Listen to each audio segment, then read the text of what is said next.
Hey guys, so I just got done watching Infamous. Another one of those movies that, small independent movies that didn't really get much notice and wouldn't have gotten much notice if it wasn't for this pandemic. Uh, this was another one of those movies that just randomly played at my drive-in, I didn't get a chance to see it, so here I am reviewing it. This is a movie that, again, like, just on paper, I was like, this doesn't sound very good. It's just, like I said, this doesn't sound very good. It's got Bella Thorne.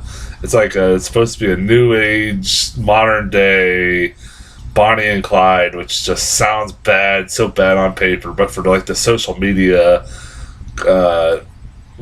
generation, I'm like, oh god, this sounds really bad. And it's Bella Thorne in the lead, which everything I've seen her in, I never cared for her as an actress and still don't. I was just like, this don't seem like my cup of tea. Maybe I'll be wrong. The reviews for this movie haven't helped. They're like, out of all the movies that have come to my drive-in, like, most of them usually get pretty decent reviews. Some better than others, but this was the first one that was getting pretty badly received. So I'm like, well, it's probably not gonna be very good.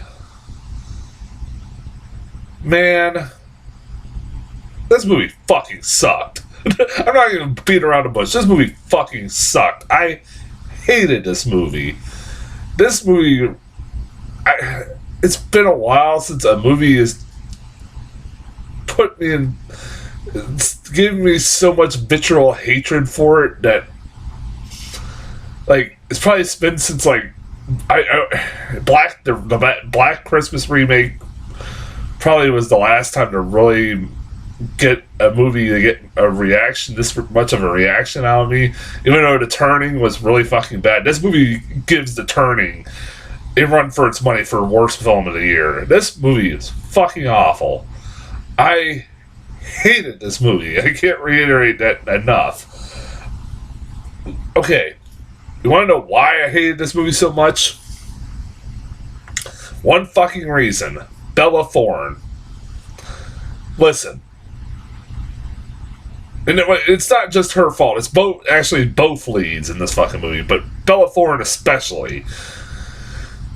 I actually, before I went into this movie, I saw that there was actually, even though this movie was getting negative reviews, there were people that were giving Bella Thorne critical praise. How? Did I watch the same fucking movie?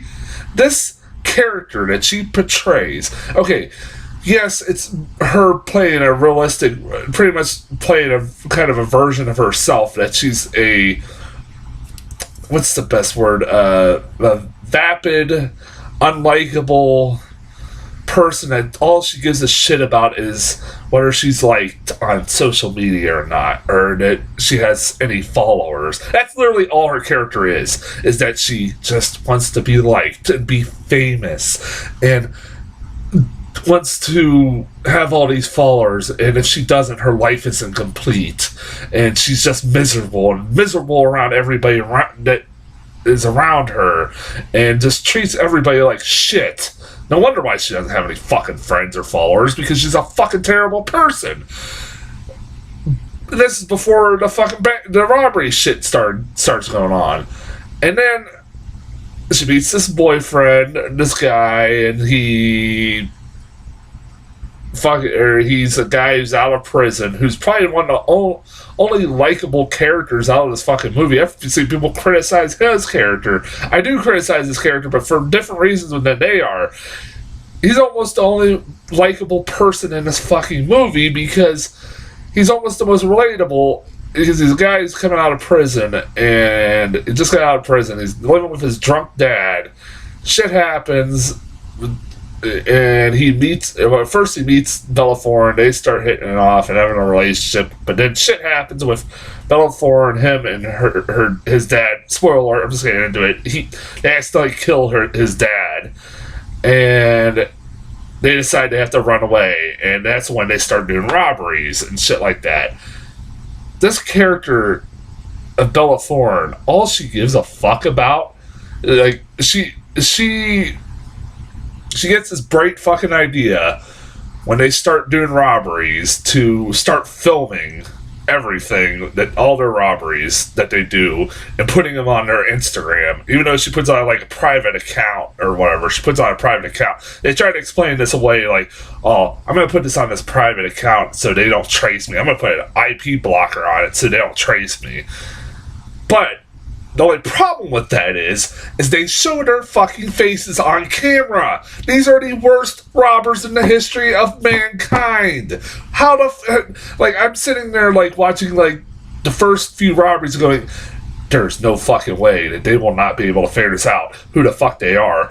And like, luckily, to this movie's credit, they do figure it out very fucking quickly. And if cops, like, they put two and two together, these people have gone missing, and these robberies started in Florida, and they kind of look like them. So, what a fucking shock! They figured it out. Like, and that's all she wants to do throughout this whole movie is like, oh, I'm not, like, that's all she gives a shit about this whole movie is that she's getting more and more followers and more people watching her stuff, and that's all she gives a shit about. She don't really give a shit, doesn't really seem to give much of a shit. Her relationship with I don't know how this guy is even still dealing with her shit. I mean, to the point, like, she's putting his life in danger by her obsession with just wanting to film everything, and that's why they're getting caught and why they're putting their lives at risk every time they go out, because she has to film everything. And I mean, I know this is a fucking generation where we have to film everything, and that's all people give a shit about is followers and likes and shit like that. But that doesn't make for compelling characters in a fucking movie. This movie doesn't have anything, like, it would work if it had something intelligent to say, and this movie doesn't have any fucking thing intelligent to say. This isn't like Queen and Slim, where, you know, those characters become kind of like somebody said, you know, social media, like, heroes and stuff like that for their exploits and stuff like that. But there's like a whole fucking message behind that movie. There's no message in this movie. This movie honestly just fucking glamorizes this lifestyle, and honestly, it's kind of almost dangerous because, fuck, you know, people might watch this go, oh, I can get away with this. You know, like, people bitch about, like, you know, violence in movies, but, you know, this movie could glamorize shit like killing cops, killing random people just because they're in your fucking way, filming it, and getting the law. But it's okay if it's all about likes and, you know, fucking having all these followers. Like I said, this character that's all she gives a shit about. She's a one-dimensional character, and that's even an insult to fucking one-dimensional character. And Bella Thorne's performance is awful. It is awful. She's not likable. She's not funny. She is a terrible actress. I don't give a shit. Who the fuck thinks that, and somebody in the comments, if it's there's probably maybe one or two people that have seen this movie, tell me, did you actually like her performance, and how did you like her fucking performance? Yeah, maybe it's a little bit, I know the Bella Thorne, the person in real life, this is kind of like an exaggeration and stuff, maybe, like, but this still don't make for a likable fucking character, not fucking one bit. I wanted this character to die. I was like, okay, this is gonna end like Bonnie and Clyde, where they both die, and, you know, in a blaze of glory, and I'm just waiting for this fucking to happen. Like, I wanted this to happen like within 10 seconds of this movie, and because I couldn't. And also, like I said, the guy is somewhat a likable character, but also at the same time, like I said, he does, and that he points out her shit, or that she's doing is causing them more harm, and that he is throughout many scenes calling her out and kind of being annoyed by the fact that all she gives a shit about is these goddamn followers and all these likes that she's getting on social media and Instagram. But then at the same time, like 2 seconds later, he just starts fucking her. I'm like there's no chemistry whatsoever in this couple, and it's not believable that they would stay together. Like, there's no poon in the world that is that good to make me fucking risk my life like this guy is. This guy's a fucking moron. I mean, I guess I should figure this out because look at his fucking hairdo. I don't want to know who's barber, who's his barber, because I don't want to fucking go there ever. And the guy who chooses that hairdo is gotta be a fucking moron. I hate to say it, but fuck it. That was the first thing I noticed when I first saw this guy. I hated, god damn it, I hated this movie. Bella Thorne, like I said, Bella Thorne is like a terrible actress. I don't know who. I read a guy on RogerEbert.com. I'm not making this up. A review on RogerEbert.com that said, compare Bella Thorne to, I'm not making this up, Sandra Bullock. Roger Ebert is rolling in his fucking grave as we speak that somebody on his website said that shit. He should not be on fucking RogerEbert.com even posting reviews, because Roger Ebert would hate shit like this. I know he would. Like, he fucking would have bashed the fuck out of this kind of movie. This movie is horrible. It's the only way I could, like, this movie, it was even worse about this movie for me was that I took breaks in between watching this movie and doing something else because I just had to.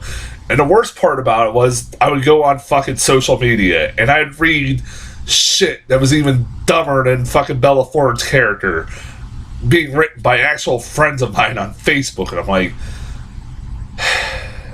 it's sad that like there are people like this in the real fucking world on social media that are fucking living and breathing among us, and it's just, ugh, God, I hated this movie, man. Don't fucking watch it. It's awful. It's fucking awful. It's not even like a so bad it's good. It's not. It's just fucking terrible. Man, yeah, I knew, but I had to watch it because I paid. Now I'm even more, I'm like, I pretty much, my thought going in after the movie ended, it was like, I could not wait till the theaters open up. I could not. Now, of course, I see a lot of bad fucking movies too in the movie theaters, but at least I don't have to pay a fucking dime to watch it. I had to pay like $7 to watch this on demand. Fuck this movie. And even if I would have went to the drive-in, I still had to pay. So, like, I don't want to give this movie any more fucking time, any more. I could done anything with my $7 and bought maybe another fucking meal. I could have bought anything other than fucking watch this piece of shit. Don't watch this. If you haven't figured this out, don't watch this movie. I don't recommend it. I don't know if anybody figured it out. But yeah, that's as far as my review for Infamous. I'm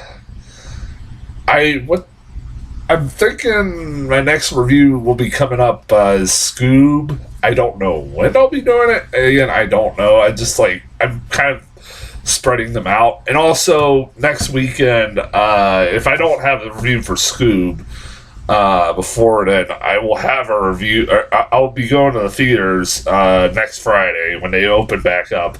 I think Unhinged is like the first thing that's planned to play, so I'm looking forward to actually seeing that. So it'll be fun to go back to the theaters again. I have honestly missed going to the theaters, so it's gonna be fun. But until then, I will talk to you guys later.